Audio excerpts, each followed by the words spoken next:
Thank you very much, Mark. A warm welcome to all participants of today's webinar. And I will share my screen. Il a les droits, oui, c'est bon. That's it.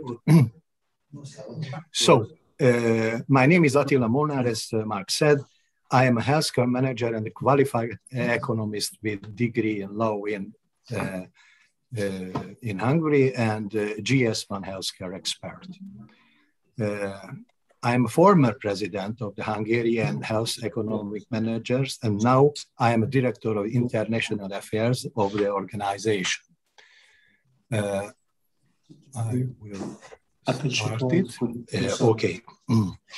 As Mark mentioned, that I am the chairman of the organizing committee in the 29th EHAM Congress will take place in Budapest, Hungary from 2nd to 4th of March 2022. I'm convinced that all three today's speakers will provide useful information in their respective fields worthy of consideration and further thinking for all interested parties. By way of introduction, please allow me a few comments. National health system and hospitals within them play a key role in ensuring a continued efficiency, accessibility, and resilience of care for the population. In a period of pandemic that is hopefully slowly winding down, these capabilities have become particularly important. Consider that today's modern European healthcare system has never faced such a challenge. There was no need to find a right answer to such a complex challenge in such a short time. The workload of hospitals has increased dramatically from the one moment to the next. At the same time, existing human resources and infrastructures had to ensure an acceptable level of day-to-day care. The healthcare needs of population, for example, oncology, surgery, orthopedics, cardiology, and other services, have not decreased. Resolving this situation has raised and continues to raise serious professional ethical questions. During the first wave of pandemic, we learned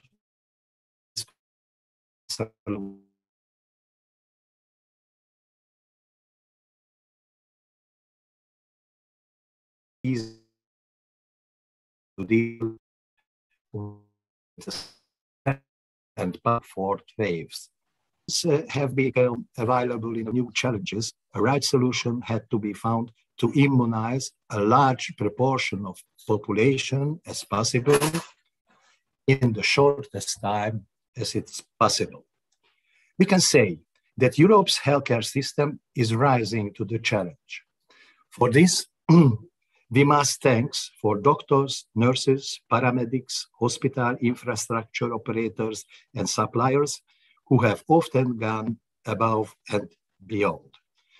Without their sacrifice, the pandemic would have caused much greater losses. We need to know that those working on the front line of the fight against the virus are themselves struggling with mental challenges that we have a duty to care for properly.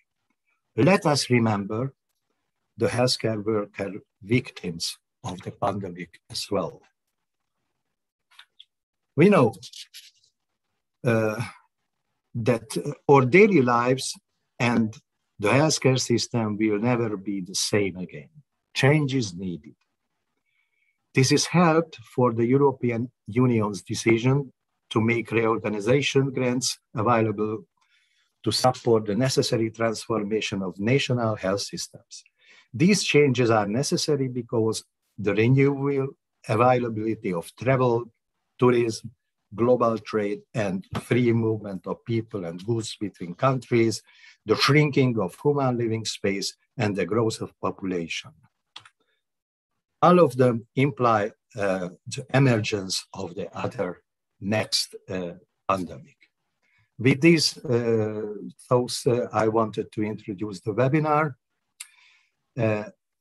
which I would like to thank to AHAM and UTT for organizing. So let's start to work. Please welcome our first speaker, Mr. Dirk van den Steen, who is a policy officer at the Directorate General for Health and Food Safety, who will give a presentation entitled Performance of National Health System, the Vision of European Commission. Mr. van den Steen, your word. Thank you very much, and good afternoon to all. Very happy to be here. Thank you for having me. I hope the quality is okay of the connection. Perfect, I see thumbs up. I will just start sharing my screen, and this should, okay, and voila. And I will then change the display setting, and then we can start. So I hope it's perfectly fine now that it's in full screen, the presentation. So as introduced by Attila, I was asked to do a presentation on performance of national health systems, and basically also the role of the European Union. Who am I? Well, I work for the European Commission, as said, for the DG Santé, which is the Director General in charge of health, human health, also animal health, also food chain. It's the Directorate General that has been involved, for instance, with the procurement of vaccines, that also has files such as the marketing authorization of medicines in Europe, also does food chain. In our unit, of which I'm the deputy head of unit, we deal with the performance of national health systems. So I would explain to you what this means, what this entails. And in today's presentation, I would also like to give you to start with a bigger picture overview, namely what is the EU's role in national health systems? Then what do we mean with the performance of national health systems? Maybe some specifics on hospitals, also given the organizing committee panel. And then unavoidable, the impact of the pandemic. So in the introduction, I heard there would be also a webinar on the impact of COVID-19 and health service organization, but it's unavoidable that I discuss it already here today, because a lot of what happened in terms of new initiatives at the level of the EU, of course, have to do with COVID-19. So without further ado, my first slide is on subsidiarity, and it is an extract from TFEU, which is the Treaty on the Functioning of the European Union, or the Lisbon Treaty. In the Lisbon Treaty, there is an article dedicated to health, 168. There's a paragraph which basically lays down the principle of subsidiarity, meaning that basically it is first and foremost for member states to organize health systems, to allocate resources to health systems. Of course, there are quite some exceptions to this default rule. Some of these exceptions have to do with the role of the internal market. In the European Union, we have an internal market, and it entails the freedoms. So free movement of people, the freedom to provide services, also cross-border free movement of capital and free movement of goods. So this is our internal market. And it has been there from the very start in the European Union and the European Economic Community. And some examples of what it means that there is an internal market in the European Union. And at the same time, we have subsidiarity for health services and health systems. It means that we do regulate, for instance, the access, the marketing authorization of medical goods. And you may know the pharmaceuticals. So we have a European Medicines Agency. And most of the new pharmaceuticals, they have to go through a central European marketing authorization procedure. So that's just one example, and it obviously has an impact on health systems. Another example of the internal market is the so-called cross-border healthcare directive, which deals with the rights of patients in Europe to go to another member state and to seek planned healthcare and still get reimbursement back home. And I think Mark must be well aware of some of the Luxembourgish cases called DECA that were at the very start of this directive. So yet again, another example of the role of the internal market and how it undeniably has an impact on health systems. And we can't forget everything to do with competition rules, of course, state aid. Although most health services and health systems in the European Union, they're largely funded through public resources and they're considered services of general economic interest. But still, you can have, for instance, discussions on private health insurance products, whether there is undue state aid, mergers of pharmaceutical companies, merger control is also with the European Union, and then antitrust pharmaceutical companies, for instance, paying generics to stay out of the market, pay for delay cases. So all of these certainly are there. They are linked to the internal market, and they absolutely have an impact on health systems, on national health systems.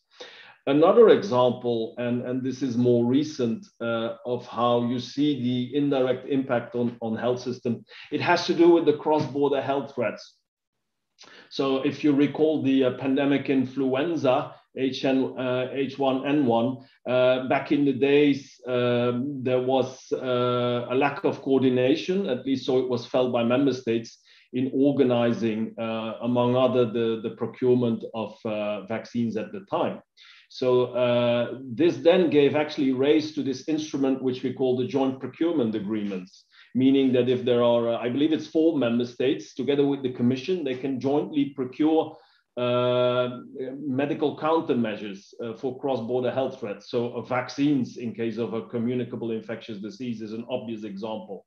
And then, of course, recently, what happened with COVID-19, it only strengthened the role of cross-border health threats in reinforcing the need for coordination in the EU.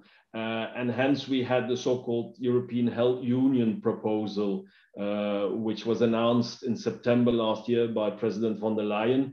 And it encompasses mainly a package of proposals, a legal package to better coordinate in times of public health emergencies, coordinate between member states and have a coordination function for the EU.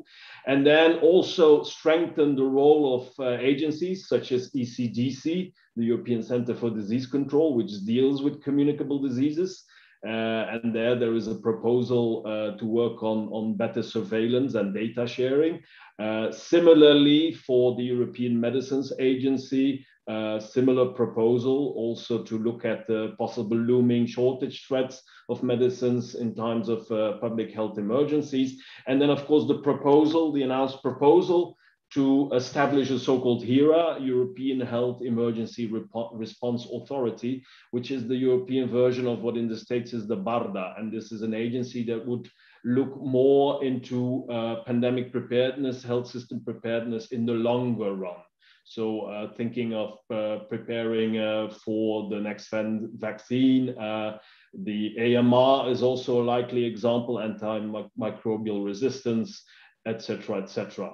So that was the second example of a reason why, despite subsidiarity as a basic principle, you still see a lot of impact on health systems from Europe. A third example, it has to do with, I would almost say, yet another crisis. It's linked to the financial crisis, the fiscal crisis from about 10 years ago.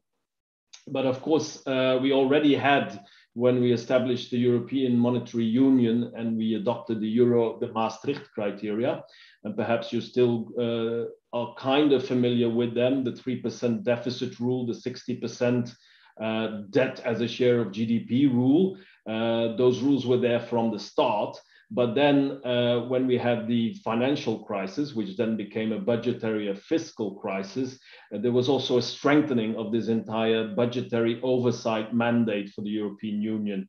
And from there, we had so-called coordination cycle, the European semester, which serves to coordinate among member states policies, some of which have an impact on budget, and also to put forward so-called country-specific recommendations. And obviously, this also means that there is a role, an interest in healthcare, health systems, health spending, because about 15% of all public spending in the EU will be on health. And this share has been growing over the decades. It's the second largest spending post for public payers after pensions. So this just to give you an introduction and a big picture idea of what are these driving forces influencing health systems at the national level through the EU level. And then, of course, there's always the support to health systems, which is the European Union having a role in helping the sharing of best practices, supporting health system resilience, working on workforce planning, digital transformation. I think the best example there is our latest so-called health program, the EU for Health program, which now is about 5 billion for the next period up to 27. And there's a whole host, a series of measures looking how to support best practices, cooperation between member states.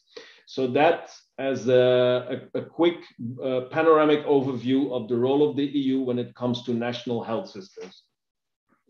Now, when we think about health system performance, we think about measures such as effectiveness, accessibility, and resilience, efficiency.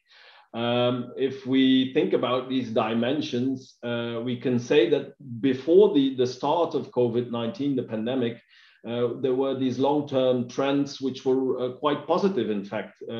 We saw sustained population health status improvements, increasing life expectancy, and then also the unmet needs, the lack of access reported by the population was decreasing. So just to give you a few, and don't worry, there won't be too many graphs, but this is one example of what I mean by effectiveness. This is the so-called treatable mortality indicator from Eurostat. And yeah, it's a bit of an unfortunate name, treatable mortality, but it is what it is, the name. But it refers to the mortality that could be avoided through timely and quality healthcare. So it's the type of mortality on which health systems have a more direct impact. And you see that overall, if you look across the years, the lines are basically between 2011 and 18. You see that it's going down, so that's an improvement.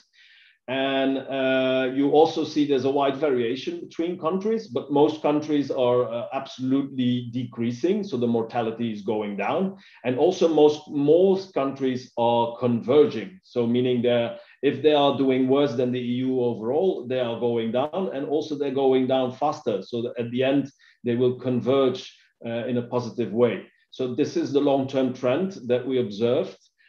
Access, as I said, we use the self-reported unmet needs for medical examination. We still see a lot of differences. This again is from before the pandemic, of course, but over the years, this has been dropping over the last 10 years, and this went along with the economic improvement, GDP improvement over the last decade before the pandemic, I must say. Still, you see a lot of variation. Here, for instance, we see EE is Estonia, where a lot of people are reporting waiting lists. Then you have Elena, Greece. There is an affordability problem, etc. This is how you should interpret this graph. And maybe also something interesting, given the audience, the long-term view on hospitals. So this is the hospital beds. So left, it's the number of beds in the EU 27. So from 2.7 million going down to 2.4 million, and to the right, showing it as a rate relative to population to show you that it's not just the population effect. And you see this has been going down over the years. What we also saw is that the average length of stay for inpatients has gone down as well.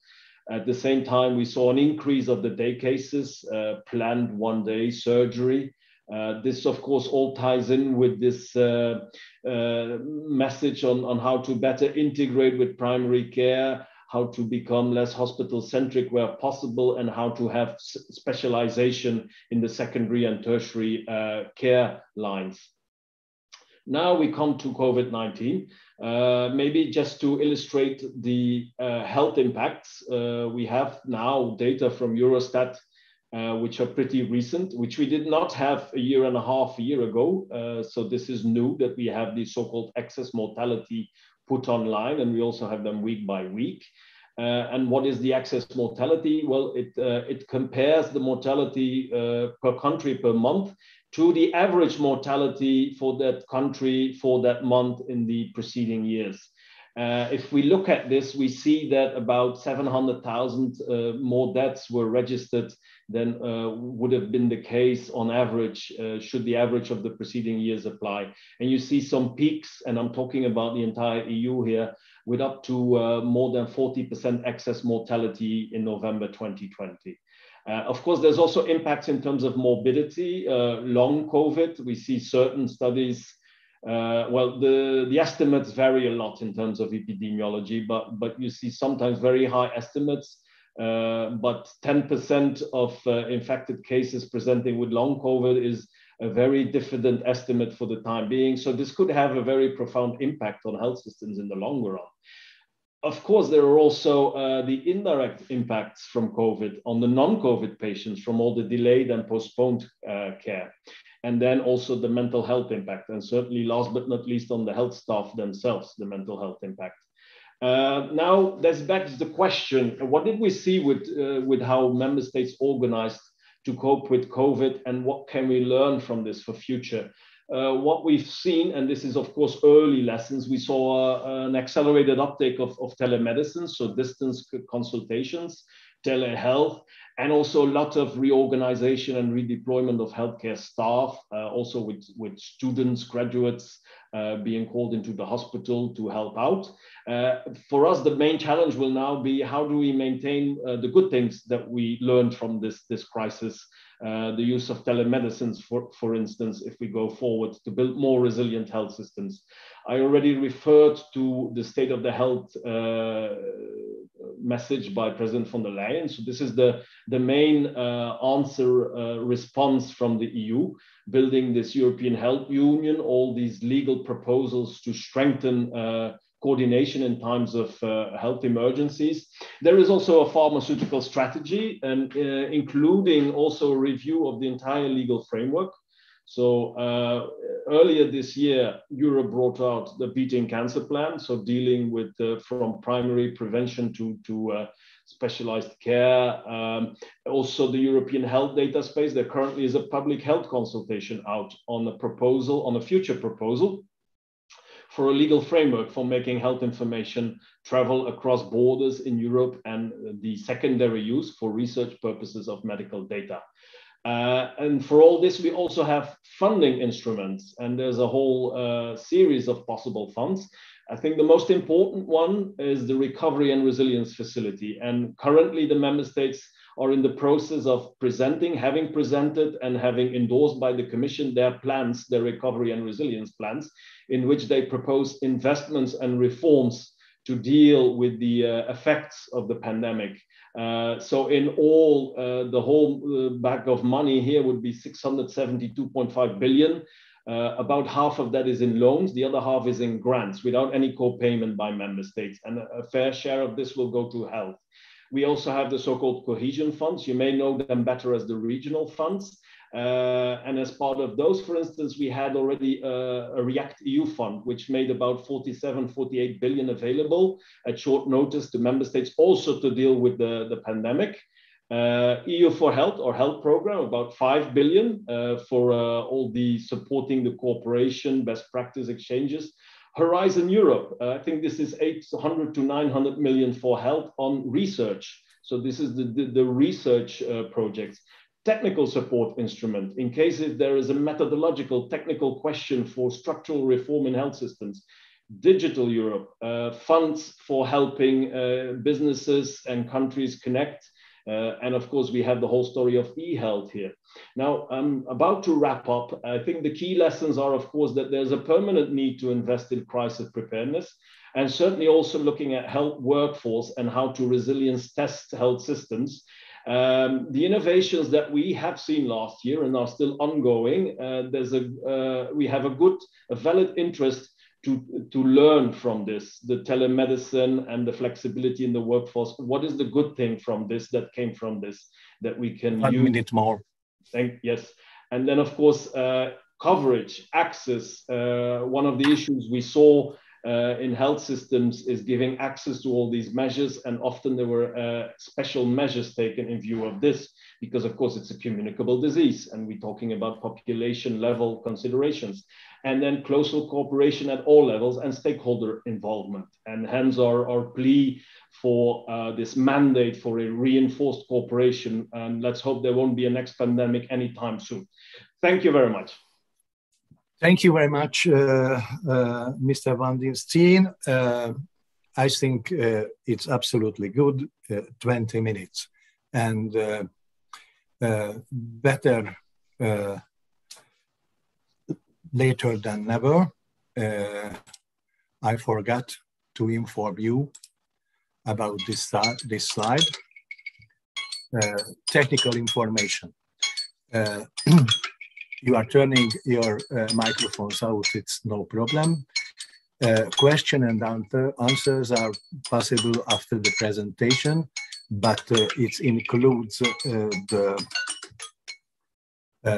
this 20 minutes. If please understand that we have to keep our time frame. If we are unable to forward your questions to the speaker due to lack of time, the question and answer will be available on this web page shortly. So nobody can forget his or her questions. So let's go further. I didn't mention any questions, not in the chat box and no signs. So thank you very much indeed. And we hope we are going for a better Europe healthcare. Let's working on it. Okay, thank you very much. Our second speaker is Mr. Holger Höhmann. He is a CEO of the LVR Clinic Klagenfurt, and he will speak about quality management and ethics. He's a commercial director and CEO of LVR Clinic Klagenfurt, a psychiatric hospital with more than 600 beds. He also is a member of board of chairman of specialists group Psychiatry of the Association of Hospital Directors in Germany, as well as a president of the subcommittee mental health of the European Association of Hospital Management. So, Mr. Höhmann, it's your turn. Thank you, Attila. We try to share the screen and I try to start as soon as possible.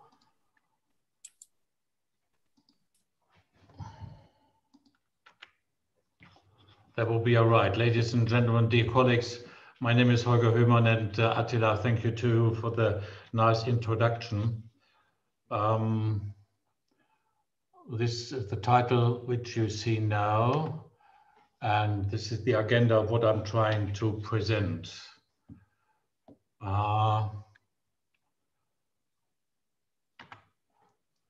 First of all, I'll give you some definitions, and coming to the first part of the presentation, that is these. So if we start, first of all, I would present you this, what a very famous professor, Markman, told us about ethics and the question, how should we act? And I'm not going to read all the slides for you. You can read them yourself. I'll give some comments after that. I'm convinced that ethics and quality management in the healthcare system in Europe is inextricably linked. Ethics is generally concerned with the question, how should we act? Ethics do not pose the question of what is, what should be. Ethics try to clarify what is morally right or wrong, good or bad, required or prohibited, fair or unfair. So far, what Mr. Markmann said. If we consider our hospitals in European countries in light of this premise, the ethics will surely dominate the issue of which of the available treatments should be favored in terms of the diagnostic options be carried out in the interest of the patient. Medical ethics should always, therefore, ensure that the patient is seen and understood as a whole person, and we must consider that all conditions that affect the patient's life and at the point in time. The core task of the ethical view is to find out why, for example, a particular diagnosis or specific treatment is morally preferable. The whole person, body and mind, physical illness and psyche must be considered and treated. Now, the classical medical ethics primarily raise questions in diagnostic and therapy. Today, the terms is much broader, and that's why we also correctly talk of health ethics, which tackle the issue that generally arise in a healthcare for people. In particular, they address ethical issues with respect to the actions of nurses, doctors, and therapists in healthcare organizations. However, medical ethics also questions the different organizational structures of the patient care in our respective countries, and also assess with benefits of the forms of care chosen in the various nations.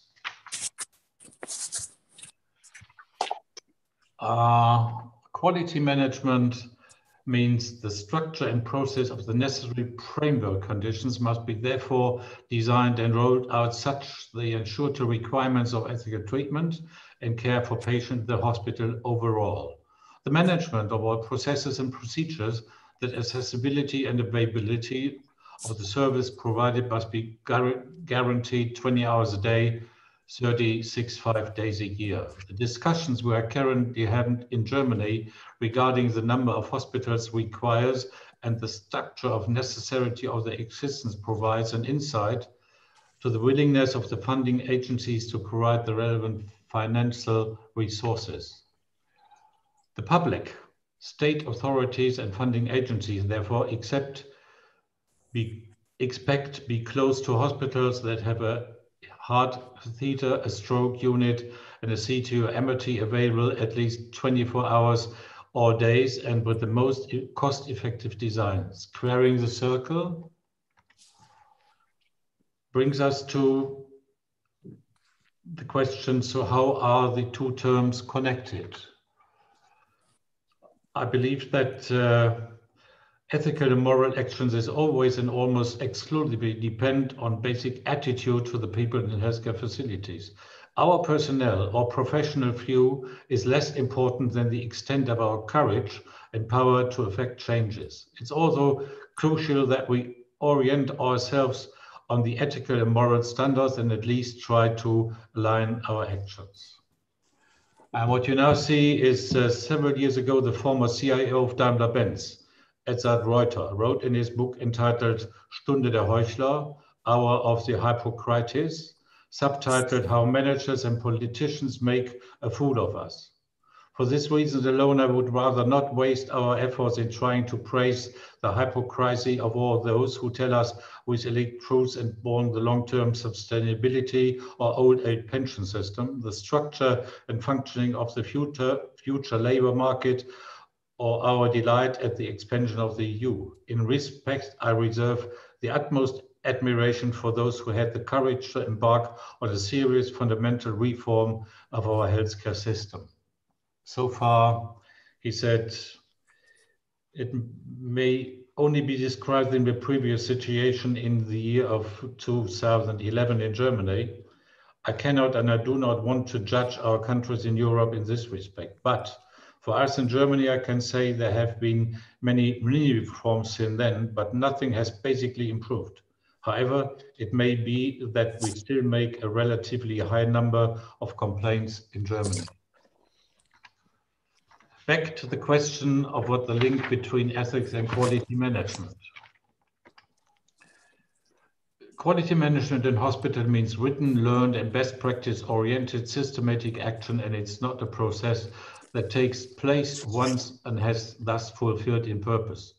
On the contrary, quality management is a continuous task and one which is now fulfilled by many participants in hospitals. Many decision makers are also involved outside our hospitals. We tend to think laws and that affect us directly or indirectly in hospitals. So let's also consider EU regulations that have been incorporated to national regulations on the working time regulations, for example, that affect us or even impose restrictions on us. It's urgent for all stakeholders to achieve the cause issue that concerns them, or does the patient benefit for this?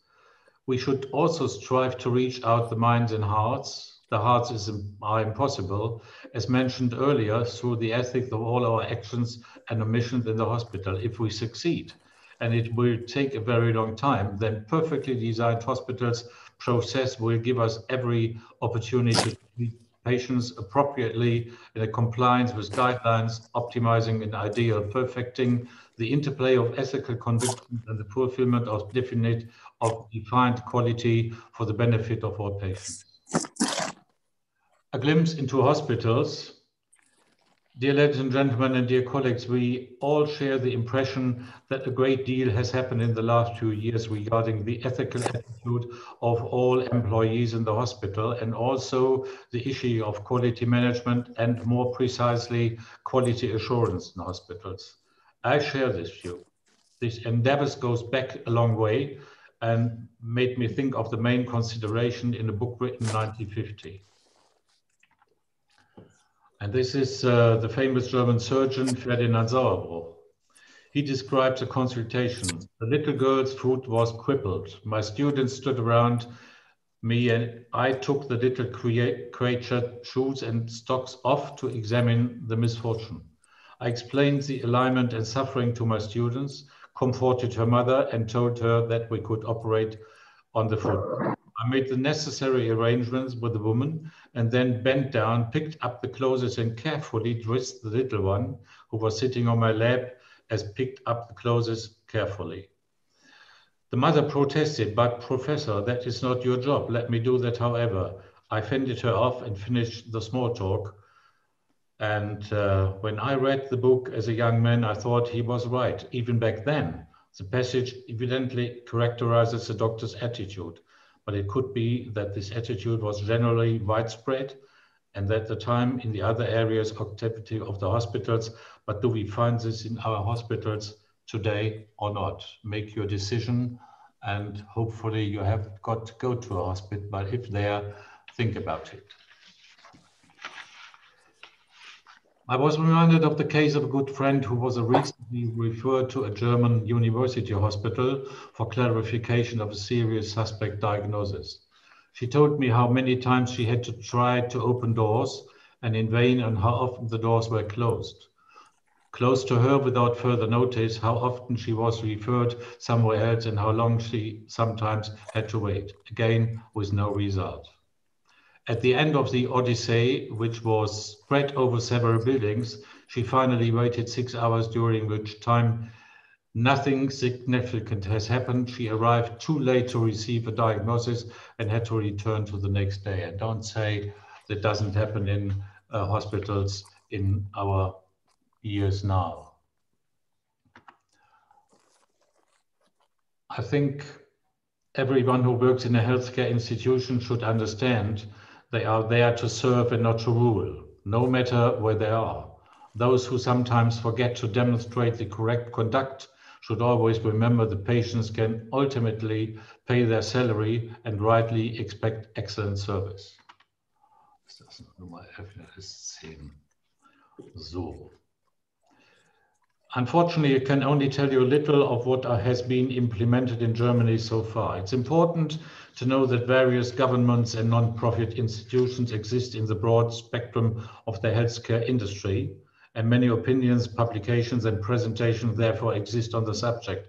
please allow me to describe and to quote some of these, and I'm doing so. I'm selecting those which I believe are shaping opinions.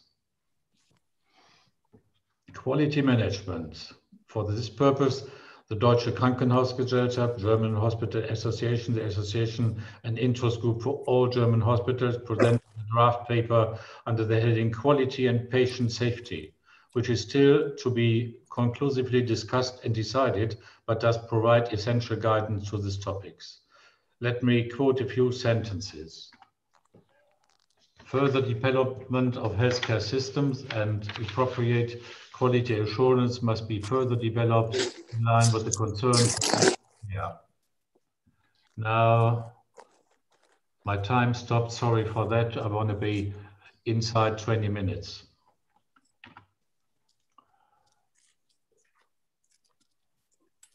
You have 8 minutes more. Thank you very much, Attila. I see this is not so absolutely important, so I just give you to see what I think about this. And this is partly the end of my words to quality management. Now we see.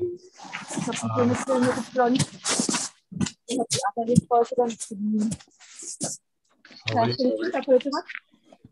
Could you please all close your microphones? Thank you very much.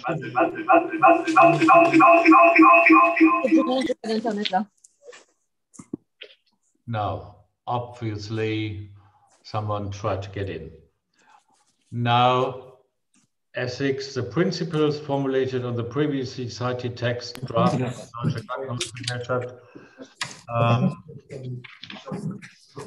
the objective for many health systems is to meet the needs of...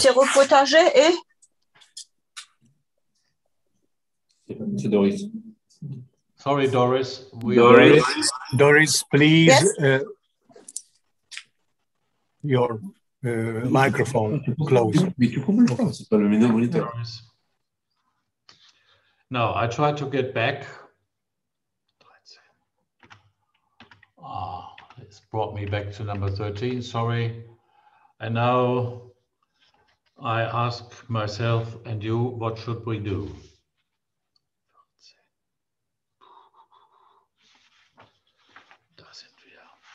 I have briefly tried to explain in the short time we have how the situation has changed and what it looks like today based on developments in Germany. As the implementation of quality in hospitals in all areas and concerns and the consideration of ethical practices are extremely long-term processes and in all areas and all ongoing processes that never end. It's almost impossible for an audience from various European countries. This is not the case, and there are principles, but not the consistent universal case. On the contrary, all of us in our specific clinical practice must consider that the local and national conditions and the financial development potential and plan accordingly. I recommend we should consider a few basic points. Das ist immer schlecht mit Papier.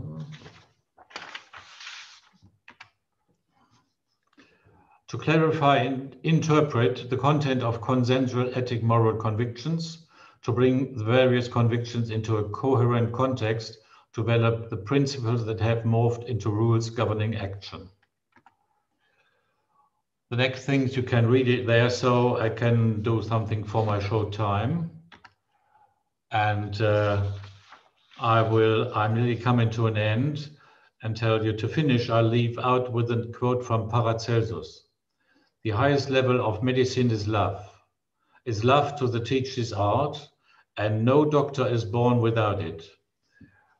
Chatter, sweet talk is the office to the mouth but helping. Being useful is the office of the heart. In this heart, the doctor grows. He goes out from God. He is the natural light of experience. Nowhere where the heart sees great love is greater than the doctor's. And now I'm more than in time, and I thank you very much for your kind attention. Thank you very much, Holger. Thank you for sparing time, and I don't see any marks. Yeah. Yes. Yeah. Thank you. Do you hear me? It's okay for you? You hear me? Yes. Okay. Thank you very much for presentation. Really, I appreciate. It's very interesting since you're trying to gather something from the healthcare system, the healthcare field, I would say, and what we can, wait from quality and the use. My question is it really the quality inside the healthcare system exactly the same meaning that what you can have for the food, for the automotive or the other fields, for the usual things in the life? Do you think that we are reaching such stage that the people are just waiting for exactly the same process inside the hospital than for buying something in any place? And my second question, is it something normal? Well, I try to answer with an example. Example is when I first started to study, when I was older and had my second university studies, I had a gentleman, his theme was quality management. That was Mr. Segetzi, is long retired. I don't know if he's still alive. And he explained that quality management is very important for industrial companies. And he told us that he was working for Hilti, right? And he said, we started quality management because if we deliver the quality the customers expect, right? If you deliver the quality the customer expect, then you will have low cost because there will be a very small number of returns to be repaired and the customer will be satisfied. Now, if you translate that what I learned to the hospital, you have to deliver what your customers expect you to do. And we all know if we come into a hospital, we want the best treatment, the best doctors, all the best, and that very soon in advance. That is nearly the same, and I think quality management in hospital can be transferred to nearly all structures, all organizations. Let me say, in a big hotel, it's nearly the same. Beside the medical expert, let me say, on a very great ship transporting tourists, it's nearly the same. And the main things are the same everywhere. So expecting quality is that what your customer expect to have delivered. That is one of the main sentences of Mr. Segetzi and all the other. Nowadays in hospitals in Germany, you have thousands of papers of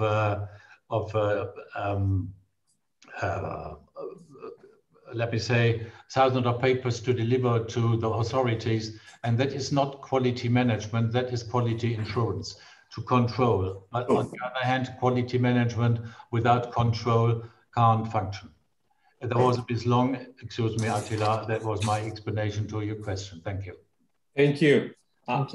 Thank you, you are satisfied?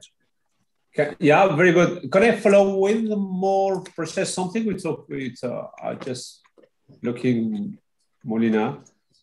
There is the second step or second phase of my question is is in healthcare we have patient or customer?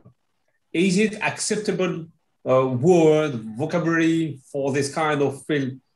In some different parts in the world is not exactly, the quality could be here differently because we are not consuming, even if it's really consuming healthcare, but we are patient. The relation is not the same relationship, I would say.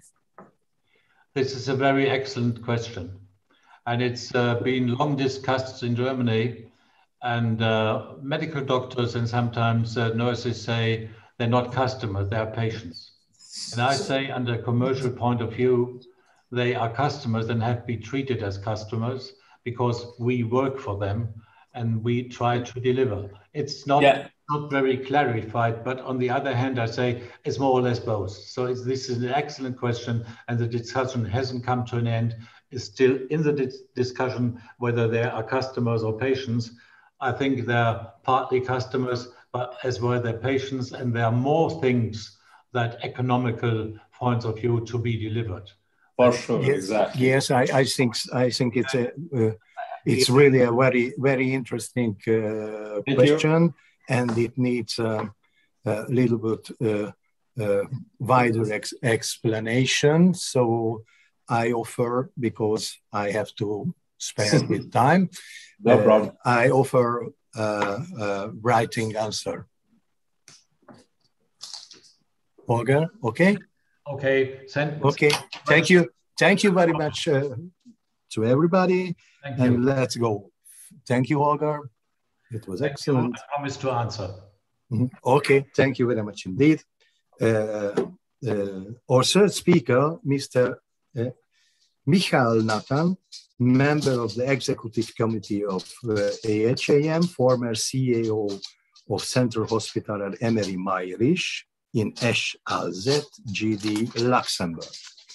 Physician specialist in urology, president of the Central Hospital at Neuropsychiatric in Ettelburg, president of the Central National de Radiothérapie François Balès in Esch-Alzette.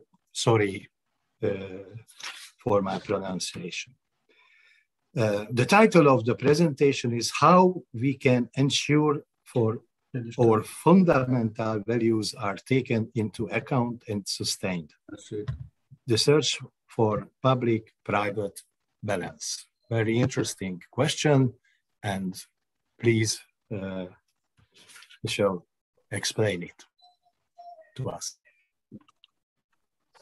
It's your turn.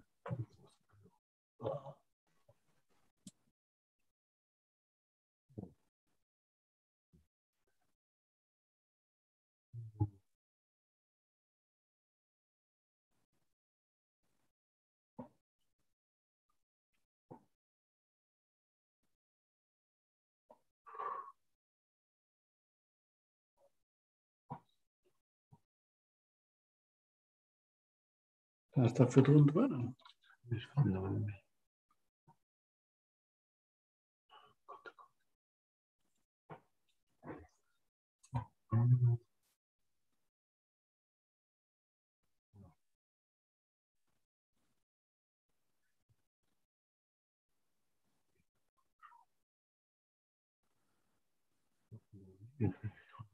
Well, nee, ik ga voor me.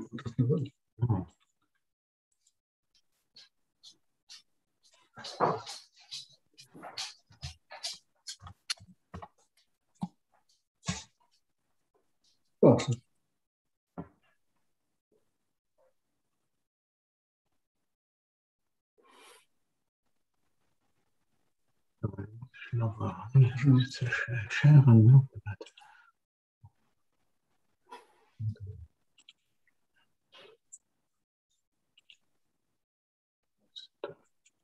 Sorry for this technical intermezzo. I think these two gentlemen will be very happy at least. No, we are not happy. We yeah, we can continue discussion with the previous speaker.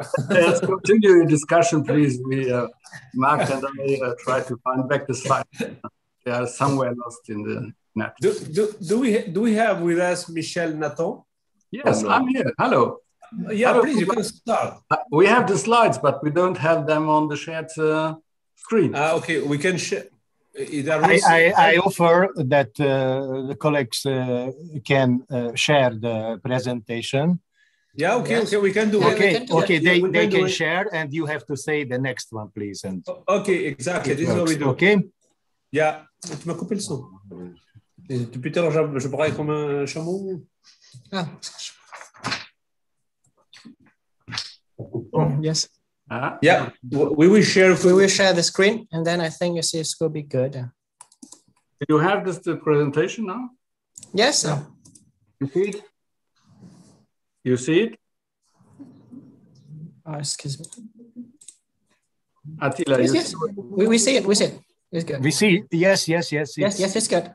Okay. Okay, It's good. you can start. Okay. Yes, please.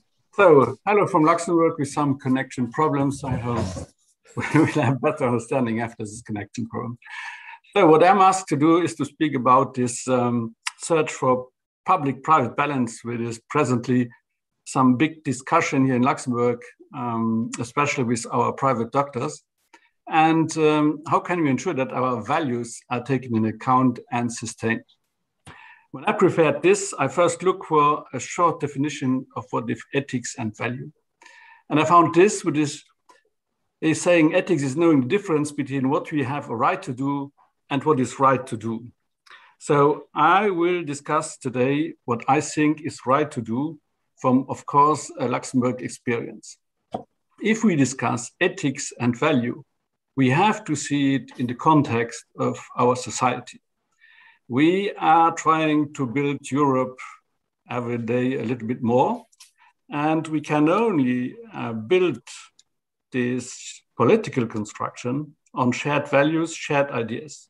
And if you ask young people, what are the most important values for you, they will name every time equality. And equality will also one of the leading questions in healthcare for our future.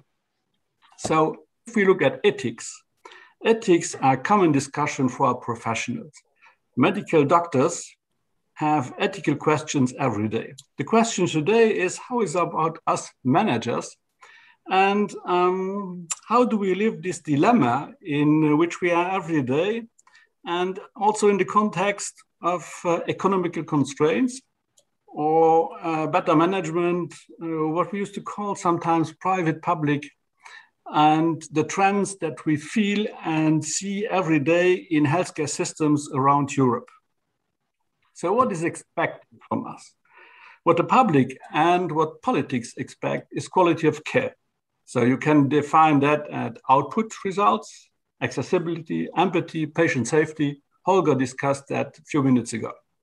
There are also societal quality of taking care, that every system has equal access, but also that we train the next generation of doctors and nurses. Otherwise, the system will stop. And that we have reserves. We saw that in the pandemic, when we need more, and not just in time and just enough. But the whole values and the whole expectation is always to be seen also in how do we do that with less money. So the question today is always how to do more with less money. And there's a role of governments in this question. And the role of the government is, why do I pay taxes every day? I don't like to pay taxes. At least I have to have an alibi for paying them. So I expect from my government that it assumes safety, public infrastructure, education, and healthcare. And the question is to be asked, what happens if a government outsources his basic obligations to its citizens? And is healthcare a moral value and an obligation? And can a government outsource it in the sense of making a market of it? That's the question today. If we look at what is asked from us managers, it's often a dilemma between increasingly pressure to produce better care, to produce better accessibility, to stand 24 hours in case of crisis, but also to do it with less allocated resources, or to be socially responsible with less money. And those objectives don't comply. In public hospitals, we are very dependent of budgets and public fundings. And often these systems don't work because the payer tries to constrain money and tries to spare money by planning less. This is open the way to private providers. We must see also that private management receipts do not work equally in public institutions. And when I see what are the constraints to managers in public hospitals and private hospitals, they're quite different. I would see that sometimes a public hospital in our countries is like a stable of sacred cows. And the cows are sacred for the politicians, for the unions, the doctors, and the public, what they expect from the private hospital. And the agenda of our boards might not be the agenda that is exposed to its managers. So we might not be free in public hospitals just to look after bottom lines, to cut resources, to cut costs like a manager in a private hospital. The constraints might be different. The question is, if we discuss moral and ethics question, is healthcare linked to non-for-profit, or is it compatible with for-profit? Or turning the question a little bit differently, is it a citizen right? Should it be a market in hospital? It's the same question about customers and patients, but a little bit different. The question of a market is the question of demand, offer, and price. The question of rights is a different question. So how can a manager assume both? And what is the context of our society where our society puts the manager to take these decisions? Question I asked several times my politician and my healthcare minister is, how should I think? Should I think as a responsible actor of a healthcare system, which is based on solidarity, accessibility, and equality and societal goals as declared by politicians? Or should I act and think like a responsible manager of the bottom line of my company, responsible for its finance, its results, and the jobs? And equally also, last not least, my own safety of my own job.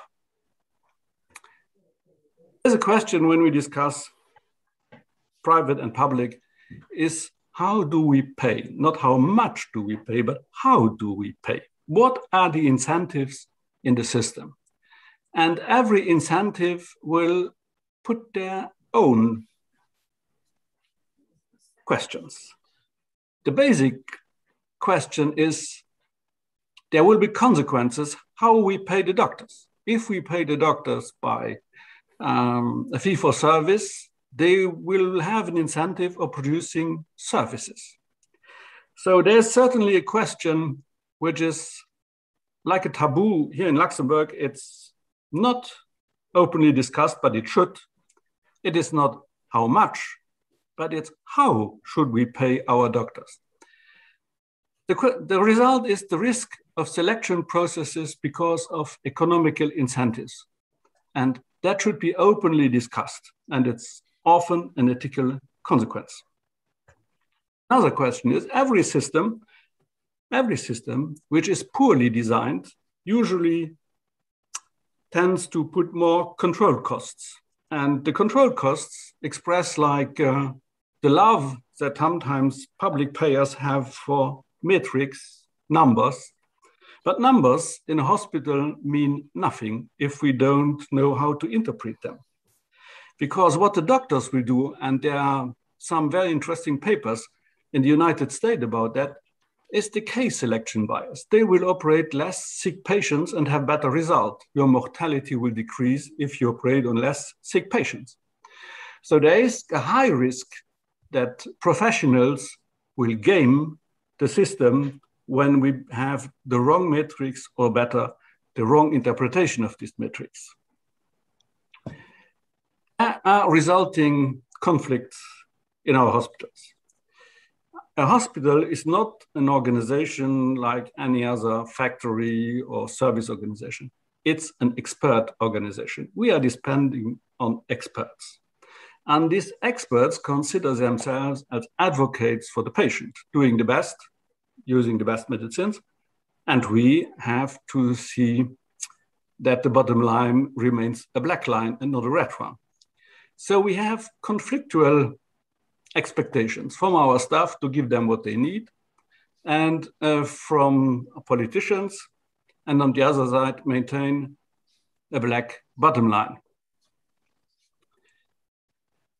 what if we have or had a market situation?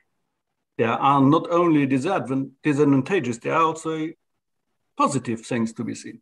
A market stimulates competition, innovation, and quality offer. That's clear. But is that also identical in healthcare? A market also implies choice. A Luxembourg patient doesn't have to make a choice buying a new car or buying a new hip. There's no choice needed. Healthcare is free. But if we do a market, not every citizen will be able to afford this. And if it is a market, there will be ethical choices. What do I use my money for? Do I use it for my healthcare expectations? Or do I use it for other consumer goods?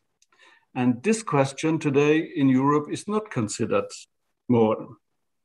The consumer sees it, well, he wants to pay very little and getting a lot.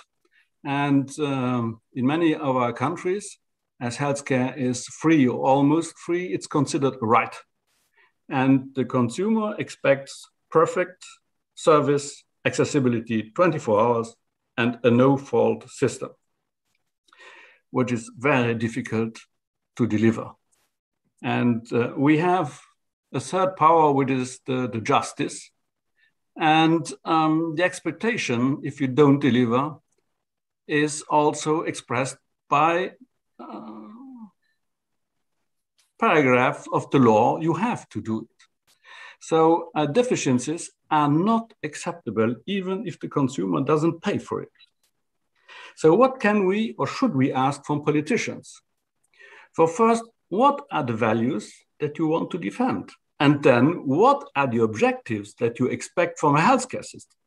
And if these two questions are clear, then we can ask, now give us the methods, give us the money, the regulation and the budgets according to what you promise to your citizens. And what I find is that always the objectives are far from clear or are not concording one with the money. In European context, we have values, and often Europe complies to express that Europe has special values. And one question is healthcare available for all at the same price, at the same time? And what is, well, the question of the cost of a public system must be seen in the same discussion of the consequence if we don't have it. Imagine the alternative. It would be much more costly and it would become politically much more costly. What I think also is the absolute necessity of seeing different training opportunities for our doctors. Doctors are trained as pure medical experts, but not with the necessary knowledge about process managing, about organization. So they don't understand their managers. Nobody trained them how to understand. What will be the role of the hospital manager? I think we have to defend the fundamental values and we have to represent these values in front of our staff. That might bring us in conflict with some politicians. We have also to argue for better training for doctors, and we have to assume the training of new doctors, otherwise the system will stop in some year. And I think the European Association should lobby for these values. That's why we have this association. To finish up, I want to be clear on what I think. I think that there's nothing that speaks against public or private or the coexistence of both, but public hospitals are the backbone of the system. They represent the 24-hour service. They do the majority of the bad cases. They do the majority of training of young doctors and nurses. So the goal must be first, assume the backbone and the declared societal objectives. And if then there remains a market or need for other service, complementary service, then we can discuss about a private healthcare system in the context of our values and in the context of that, but not without a strong public system. Thank you for listening, and I hope that I maintained my 20 minutes. Thank you very much indeed, Michel. I don't see any questions, any marks. It's possibility to ask a question because we have 2.5 minutes. Yeah. Okay. If there is no question, I can understand. I have a question. Yes.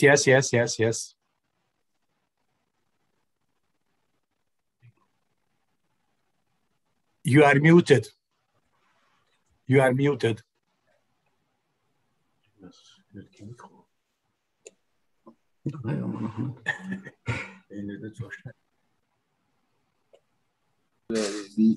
I was attracted by something very interesting, the notion of the values. I mean, and some in different parts of representation, you gather the economic side issues, you gather the values, you say also that the challenge is how they make it like costly, balanced, or interesting for everyone. Is it exactly the target of this kind of work, or to say according to the situation, according to the need, there is a specific economical function or specific our definition of the values according how we have the people to be healthy, to make it easier for me. Because we come back to the idea of the customer and patient, yeah, and then how we make the values. What do you say the values by the patient, to what the system need to have to follow or to have the society and the patient or the customer.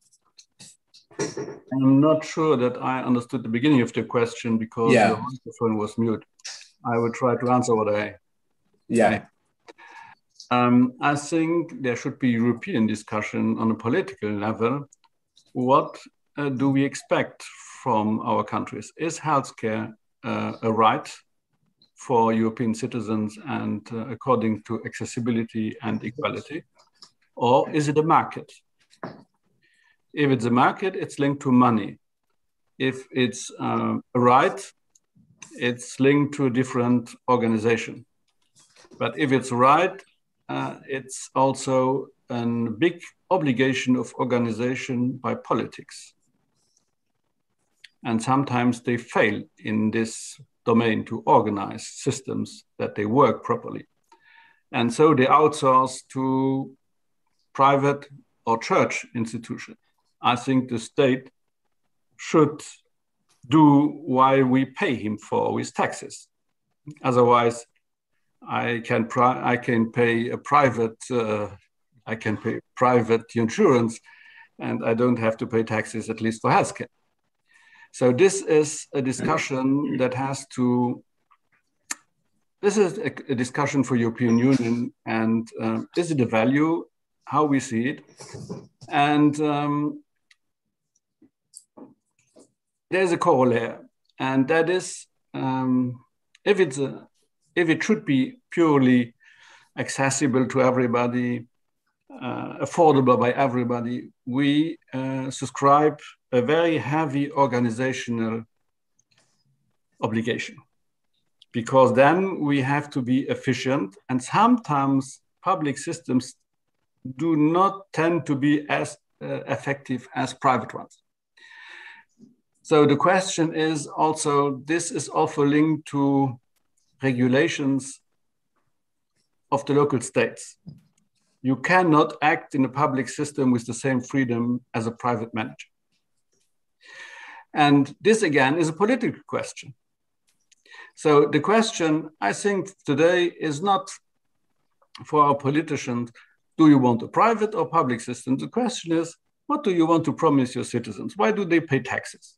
Do you want to offer them a correct system? Okay, let's do it, let's organize it. And just keep your promises. And not on one side promise, not the other side say we cut costs. Both don't work together. Yeah, I agree with you. Thank you. I think we are. I'm sorry. Can I continue, Mr. Attila? I'm sorry, Up but to we. You are the boss. So sorry, we finished all Can I have a time question? frame. It's possible to discuss about it in written form, or in phone, or in a video. Next time. Sorry, next time. Next time. Okay. I'm sorry. I have much better offer. On 2 and 4th of March in 2022, we organize our Congress, EHAM Congress in Budapest. I feel it's a very good place to meet face to face. Yeah. And you can carry on this discussion. Yes, with a good Hungarian beer. Yes, I agree. Yeah, for sure. So, yeah. Thank you very much for your kind interest and attention. And see you at the 3rd EHAM and UTT webinar on 22nd of September. And as I mentioned, in Budapest next year in beginning of March. Thank you, everybody. And Mark, do you want to close? Okay. We are not able to ask questions. We have to stop discussion right now. I will write my questions and send them by email. Of course, everybody is invited to ask questions by mail or by chat. Yeah. Thank you very much to everybody having participated in our webinars this evening. It was the 2nd webinar, and as I said, when we start our conference, we have a next webinar on the 2nd of September, and the 4th one, the 24th of November. So please look at our website, EHM website, so you can see the program of the different webinars, and I invite you to participate actively in the next EHM and UTT webinars. Thank you very much. Good evening. Thank you. Good evening. Thank you. And thank you to Attila for moderating. Thank you. Optimal timing manager. Thank you. Bye-bye. Bye-bye. Bye. Bye-bye. Ciao, ciao. Arrivederci. Voilà, ça c'est fait.